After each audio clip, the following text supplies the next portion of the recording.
മലപ്പുറത്ത് തെരുവുനായ ആക്രമണത്തിൽ നിന്ന് 4 വയസ്സുകാരി രക്ഷപ്പെട്ടത് തലനാരിഴയ്ക്ക്. ആദവനാട് സ്വദേശി ആയിഷ നബയാണ് ആക്രമണത്തിൽ നിന്ന് രക്ഷപ്പെട്ടത്. വീട്ടുമുറ്റത്ത് കളിക്കുന്നതിനിടെ തെരുവുനായ പാഞ്ഞടുക്കുകയായിരുന്നു. വീട്ടുകാർ ഓടിയെത്തിയതിനാൽ അപകടം ഒഴിവായി. തെരുവുനായ പാഞ്ഞടുക്കുന്ന ദൃശ്യങ്ങൾ പുറത്ത്.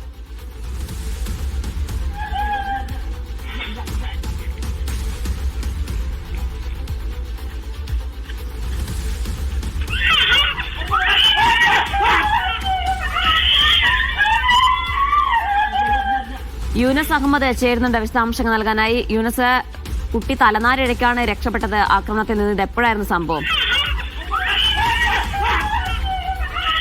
ജീന, മലപ്പുറം ആദവനാട് വടക്കേ കുളമ്പിലാണ് ഈ ഒരു സംഭവം നടക്കുന്നത്. 4 വയസ്സുകാരിയായ ആയിഷ നബക്ക് നേരെയാണ് ഈ തെരുവുനായ പാഞ്ഞെടുത്തത്. വീട്ടുമുറ്റത്ത് കളിക്കുന്നതിനിടെയാണ് ഈ ഒരു സംഭവം.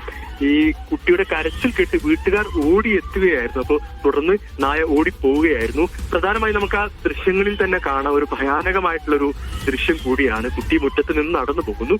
നായയെ കണ്ട് കുട്ടി പിറകിലേക്ക് ഓടുകയായിരുന്നു. തുടർന്ന് നായ കുട്ടിയുടെ പിന്നാലെ ഓടുന്നു. കുട്ടി നിലത്ത് വീഴുന്നു. നിലവിളി കേട്ട് വീട്ടുകാർ ഓടിയെത്തോടുകൂടിയാണ് ഈ നായ പോയത്. ഏതായാലും വലിയൊരു ആക്രമണത്തിൽ നിന്നാണ് ഈ കുട്ടി അത്ഭുതകരമായി രക്ഷപ്പെട്ടത്. കുട്ടിക്ക് ചെറിയ നിസ്സാരമായിട്ടുള്ള ഒരു പരിക്കുമുണ്ട്. ഈ നാട്ടുകാരും അടക്കം പറയുന്നത് ആദവനാട് നിരവധി പേർക്ക് ഈ തെരുവുനായ ആക്രമണം നേരിട്ടിട്ടുണ്ട്. പലതവണ പരാതി നൽകിയിട്ടുണ്ട്. തെരുവുനായ ശല്യം രൂക്ഷമായ ഒരു പ്രദേശം കൂടിയാണ് ആദവനാട്. പലതവണ പരാതി നൽകിയിട്ടും യാതൊരു നടപടിയും സ്വീകരിക്കുന്നില്ല എന്നാണ് നാട്ടുകാരുടെ ഒരു ആക്ഷേപം. ഏതായാലും കുട്ടി രക്ഷപ്പെട്ടത് വിശദാംശങ്ങൾ നൽകിയത്. തലനാരിഴയ്ക്കാണ് കുട്ടി രക്ഷപ്പെട്ടത്. വീട്ടുകാർ ഇറങ്ങി വന്ന കുട്ടിയെ എടുത്തു പോകുന്ന ദൃശ്യങ്ങളാണ് പ്രേക്ഷകർ കാണുന്നത്.